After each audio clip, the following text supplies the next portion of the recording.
Hello students, today's topic are flow chart by Shweta Mehra. हमने अभी previous session में discuss किया था कि एल्गोरिथम के बारे में। एल्गोरिथम क्या है? एक रिटन स्टेटमेंट है जहां हम अपने प्रोग्राम को स्टार्ट करने से पहले एक फुल ऑन रिटन फॉर्म में लिखते थे। ठीक है, हमें कैसे स्टेप बाय स्टेप करना है उसके बारे में हमने एल्गोरिथम में पढ़ा था। एल्गोरिथम में क्या था कि हमें a+b करना है, या फॉर एग्ज़ाम्पल 5+3 है, हमें पहले 5 लिखना है। ठीक है, उसकी वैल्यू a असाइन करनी है, फिर b है उसकी वैल्यू असाइन 3 करनी है। जो भी रिज़ल्ट आएगा उसको c में करना है, 5+3, और आंसर सी में क्या आएगा 8। तो इन 4 स्टेप हमारे ये बन गए। तो ये किसके थे? एल्गोरिथम के। अब हम एल्गोरिथम को जो टाइप करना है, जो राइट करना है, वो कौन कौन सी फॉर्म में कर सकते हैं? टेक्सचुअल फॉर्म, जो अभी तक आपने प्रीवियस सेशन में किया था, रिटन फॉर्म में। फ्लो चार्ट बनाएंगे, जो एक पिक्टोरियल, जो आप पिक्चर दिखा के आप शो कर सकते हो। डिसीजन टेबल, यानी एक टेबल में आप उसको फॉर्म कर सकते हो। और लास्ट क्या है? प्रोग्राम, जो हम आगे डिस्कस करेंगे। हम प्रोग्राम में फ्लो चार्ट कैसे डिस्कस कर सकते हैं। ठीक है, अब हम पढ़ेंगे फ्लो चार्ट की डेफिनेशन क्या है। ठीक है, flow chart is a pictorial representation of sequence of steps in which logical conditions are to be tested and calculations are performed for solving problems के। फ्लो चार्ट एक पिक्टोरियल रिप्रेजेंटेशन होती है, आप ड्रॉ करते हो एक स्टेप बाय स्टेप। ये भी सीक्वेंस जैसे एल्गोरिथम है, algorithm step by step sequence है, वैसे ही फ्लो चार्ट में आपको स्टेप बाय स्टेप सीक्वेंस में करना, जहाँ पे आपकी लॉजिकल कंडीशन होएगी, टेस्टेड होएगी ट्रू और फॉल्स में, कैलकुलेशंस भी परफॉर्म होएगी, आपको एडिशन करना है, सब्ट्रैक्शन करना है, फैक्टोरियल, मल्टीप्लिकेशन, डिवीज़न। ठीक है, सॉल्विंग प्रॉब्लम्स के लिए। इसकी एक और डेफिनेशन है, flow chart is a pictorial representation that uses predefined symbol to describe either the logic of a computer program or data flow and processing step of a system। उसमें कुछ pre defined symbol होते हैं जो मैं आपको अभी show करने वाली हूँ। वो आपको डिस्क्राइब करेंगे, जिसके अंदर आप जो भी डाटा स्टोर कर सकते हैं, आप अपना इनपुट दे सकते हैं, अपनी कंडीशंस भी दे सकते हैं। ये सब स्टेप किसके लिए है? प्रोसेस करवाने के लिए एक प्रोग्राम को। फॉर एग्ज़ाम्पल ये सिंबल्स हैं, कुछ प्री डिफाइंड सिंबल्स हैं। फर्स्ट है स्टार्ट और एंड। हमेशा फ्लो चार्ट स्टार्ट करने के लिए हमेशा स्टार्ट होना जरूरी, कि हमने कोई भी फ्लो चार्ट स्टार्ट करना है तो हमें पहले स्टार्ट करना पड़े, और जब हम ख़त्म करेंगे तो हमें एंड से। एक ये ओवल रिप्रेजेंटेशन है, जो सिंबल का नाम है ओवल। फिर आप ये एरो सिंबल देख रहे हो, जिसमें ये क्या है? कनेक्ट करते हैं, जैसे आप ब्रांचेस बनाते हो उसमें भी ये कनेक्ट होते हैं। A line is a connector that shows relationships between the representative shapes। जो भी आप शेप्स आगे करोगे आप एरो से शो करेंगे, ये उसको कनेक्ट करेगी। फिर ये पैरेललोग्राम रिप्रेजेंटेशन है, जिसमें आप अपना इनपुट और आउटपुट लिखोगे। इनपुट आपने लिखना है जैसे a की वैल्यू 5 है, b की वैल्यू 3 है, और आउटपुट में क्या आएगा? इन दोनों को ऐड करके जो भी आएगा 8। किस में असाइन करना है? c में। तो ये हमारी आउटपुट के लिए है। Process, a rectangle represents a process. For example मैंने आपको कल फैक्टोरियल का एग्जांपल दिया था कि हमने फैक्टोरियल के लिए क्या था, F fact is equal to fact star into में आई। ये क्या एक प्रोसेस है उसका। फिर डिसीजन, ये जो डायमंड शेप है इंडिकेट करता है डिसीजन को। ठीक है, जिसमें हमने डिसीजन करना है। फॉर एग्जांपल हमने एन लेना है ग्रेटर देन इक्वल टू 3। हमें ये डिसीजन है कि अगर 3 से या तो इक्वल होना चाहिए या लेस होना चाहिए। 4 आ गया, 4 तो ना तो लेस है ना ही इक्वल है, तो ये फॉल्स होगी, ये एक ये कंडीशन होती है। ओके, इसके अलावा भी कुछ और सिंबल होते हैं, जैसे लूप सिंबल होता है जो रिपीटेशंस होती हैं स्टेप्स की, ठीक है। फिर आती है फ्लो लाइंस, जो हमें क्या करती है, मैंने अभी आपको बताया था, ये डाउनवर्ड भी डायरेक्शन होती है, एक ही नहीं हो सकती, डाउनवर्ड डायरेक्शन में भी आती है। फिर आता है लाइन कनेक्टर, जो एक सर्कल की शेप का होता है। लाइन कनेक्टर सर्कल की शेप में होता है, जो क्या करता है, इंडिकेट करता है entry from a exit to another part of flow chart on the same page. मान लो आप फ्लो चार्ट एक पेज पे लिख रहे हो, वहाँ पे हमने लाइन कनेक्टर यानी एक सर्कल बनाया है, वहाँ पे 1 लिख दो। फिर नेक्स्ट पेज पे आप फिर से एक लाइन कनेक्टर करोगे, वहाँ पे भी 1 लिखोगे। तो यानी आपका जैसे कंटिन्यू होता है, आप कंटिन्यू लिखते हो, वैसे ही ये एक लाइन कनेक्टर है, ठीक है। फिर एक पेज कनेक्टर आता है, it indicate entry from a exit to another page of a flow chart, it also place that is a pair indicated that direction of flow, ठीक है। ये भी पेज कनेक्टर है, एक पेज से दूसरे पेज को कनेक्ट करता है, ठीक है।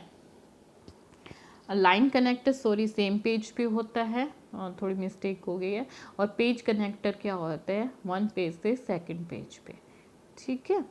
फिर इसके आते हैं रूल्स आते हैं। रूल्स कौन कौन से होते हैं, each flow chart must have 1 and only 1 start object. Of course जब हम एंट्री करेंगे तो वो स्टार्ट से ही करेंगे, तो आप ओनली एक ही स्टार्ट ऑप्शन होगा जहाँ पे आप मेंशन करोगे। स्टार्ट और एंड ये दोनों क्या होंगे, 1 ही होंगे। आप 2 बार टाइप नहीं कर सकते, 2 बार आप फ्लो चार्ट में नहीं लिख सकते हो। The flow of control must always enter an object from the top. ये क्या कह रहा है कि आप जब फ्लो चार्ट में आप एंट्री करोगे तो वो आप क्या करोगे, हमेशा ऊपर करोगे, यानी स्टार्ट के बाद हमेशा अबव करना है, टॉप में करना है, आप बीच में नहीं कर सकते हो। हमेशा स्टार्ट होने के बाद आपने अपना ऑब्जेक्ट टाइप करना है। किसके अंदर टाइप करेंगे हम, रेक्टेंगुलर शेप वाले में करेंगे, ठीक है। जो एक पैरेललोग्राम वाली शेप दी थी, ये 3rd वन, आप इसमें अपना इनपुट और आउटपुट ड्रॉ करेंगे, और जो रेक्टेंगुलर है वो प्रोसेस के लिए है। The flow of control must always leave an object from the bottom except for decision object which allow the flow of control to leave from the side। तो हमेशा लास्ट में भी एक ऑब्जेक्ट होना बहुत ज़रूरी है जिसके अंदर आपका रिजल्ट मेंशन है, वो भी किस में अंदर आएगा, पैरेललोग्राम वाले में आएगा, जिसमें आप अपना रिजल्ट लिख लोगे। इसलिए एक ऑब्जेक्ट होना ज़रूरी है, बॉटम में भी और स्टार्ट में भी। स्टार्ट में आप अपना इनपुट लिखोगे और एंड में आप अपना क्या लिखोगे, जहाँ पे प्रोग्राम एंड होएगा वहाँ पे भी उस ख़त्म होने से पहले, एंड लिखने से पहले ऑब्जेक्ट आएगा जहाँ पे आप अपना आउटपुट करोगे। फ्लो चार्ट में क्या कह रहा है कि उसको हम स्प्लिट नहीं कर सकते, मस्ट नॉट स्प्लिट। हम हाफ इधर बना दिया, हाफ उधर बना दिया, तो विदाउट लाइन कनेक्टर हम उसे ऐसे यूज़ नहीं कर सकते, ठीक है। आप हाफ नहीं कर सकते। You can use decision object to give the flow of control a choice of part to follow. आप डिसीजन टेबल ऑब्जेक्ट बना सकते हो कि किसके हेल्प से, डायमंड शेप में है जो ये हमारा लास्ट वन, उससे आप क्या कर सकते हो, डिसीजन जहाँ पे या इधर ट्रू और फॉल्स, या तो ट्रू होएगी और फॉल्स। ये एक तरह की चॉइस है कि हमें कौन से पाथ को फॉलो करना है, ठीक है। उसमें से सिर्फ आप एक ही पाथ फॉलो कर सकते हो, ट्रू वाला पाथ फॉलो करोगे या फॉल्स वाला, ठीक है। The no-go cursor is used to show you where you cannot drop object or complete links। आप वहाँ पे कोई भी नो गो कर्सर यूज़ नहीं कर सकते हो, ठीक है, ना ही आप कोई ऑब्जेक्ट ड्रॉप कर सकते हो, ना ही कोई कंप्लीट लिंक ड्रॉप कर सकते हो। ऐसा आप फ्लो चार्ट में यूज़ नहीं, मतलब कि आप अपनी मर्ज़ी से कोई भी टेढ़ी मेढ़ी लाइन नहीं ड्रॉ कर सकते हो कि ये वाली चीज़ हमें यहाँ लिखनी थी तो मैंने लाइन बना के यहाँ पे लिख दी है। आप ऐसा, इसको बोलते हैं नो गो कर्सर, आप ये नहीं शो कर सकते हो उसके अंदर। ठीक है, कई बार होता है ना आपका बीच का कोई सीक्वेंस स्टेप मिस हो जाता है तो आपने साइड में लिख दिया कि ये वाला स्टेप ना यहाँ लिख दिया है, तो आप ऐसा नहीं कर सकते हो। ठीक है, ओके, लिंक को कंप्लीट करने के लिए, इसलिए ये रूल आपको फॉलो करने पड़ेंगे। और फ्लो चार्ट में आपको एवरी डिटेल देनी ज़रूरी नहीं है। ठीक है, जितनी ज़रूरी है, जितने कम शब्दों में बोले, जितने लेस वर्ड में बोले, हमें उतनी ही इंफॉर्मेशन देनी पड़ेगी। अगर हम फुल इंफॉर्मेशन देने लगे इस छोटे छोटे बॉक्सेस में तो ये उसकी विजिबिलिटी बिल्कुल ज़ीरो हो जाएगी। ठीक है, जितना लेस वर्ड्स में हम उसको डाटा लिख सके उतना बेनिफिशियल है। ओके, हमें और क्या करना है कि फ़्लो चार्ट को जितना सिंपल हो सके उतना हमें सिंपल बनाने के लिए पॉसिबल करना पड़ेगा। ठीक है, एज सिंपल एज पॉसिबल, जिसके अंदर क्रॉसिंग लाइन बिल्कुल अवॉइड करनी पड़ेगी। जैसे मैंने यहाँ भी बताया कि आता इधर लिख दिया, आता उधर कर दिया, उसको कनेक्ट कर दिया। लैंग्वेज क्या होनी चाहिए? इंडिपेंडेंट होनी चाहिए, लेकिन हमें इंस्ट्रक्शन सिंपल का अच्छे से यूज़ करना पड़ेगा।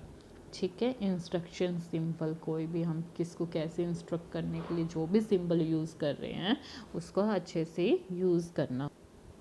Every branch in a decision box must be label, हर एक डिसीजन बॉक्स पे लेबल होना बहुत ज़रूरी है। अब हम फ्लो चार्ट के एडवांटेजेस पढ़ेंगे। कम्युनिकेशन, फर्स्ट है communication. Flow chart are better way of communicating the logic of a system to all concerned are involved। ये communicating का एक better way है। ठीक है, जो हम लॉजिक होते हैं कंप्यूटर सिस्टम से उसे कंसर्न करने के लिए। ठीक है, हमें कुछ भी प्रॉब्लम है वो एक कम्युनिकेटिंग मेथड से इसको सॉल्व किया जा सकता है। ठीक है, फिर आता है effective analysis.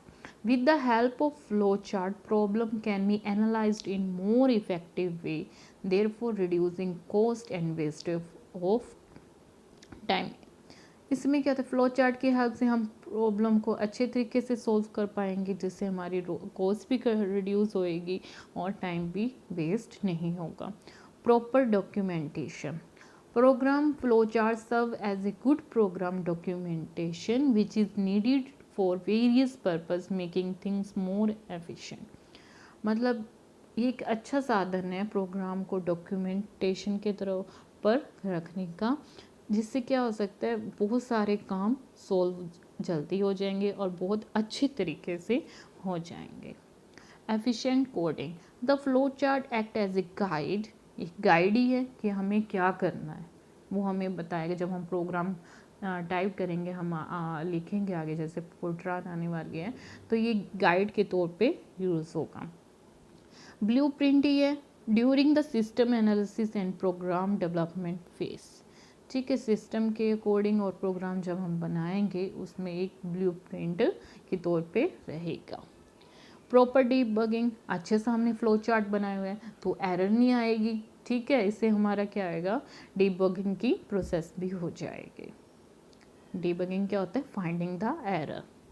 Efficient program maintenance, the maintenance of operating program become easy with the help of flow chart. हम ऑपरेटिंग प्रोग्राम सिस्टम को मेंटेन करने के लिए ये बहुत ज़रूरी है, बहुत अच्छा वे है flow chart. It help the program to put effort more efficiently on that part. कुछ पार्ट्स में है कुछ प्रॉब्लम है तो फ्लो चार्ट के अकॉर्डिंग हम उस प्रोग्राम को हम अच्छे से सोल्व कर पाएंगे। ठीक है, उस पार्ट पे ज़्यादा फोकस रख पाएंगे जहाँ पे ज़्यादा प्रॉब्लम है। एक होता है टेस्टिंग, क्या होता है, systematic testing. Testing is a process of confirming whether program will successfully do all the jobs which has been designed under specific constraint. जो भी हमारी constraint है उनको अच्छे से डिज़ाइन करने में ये काफ़ी यूज़फुल है फ्लो चार्ट. ठीक है.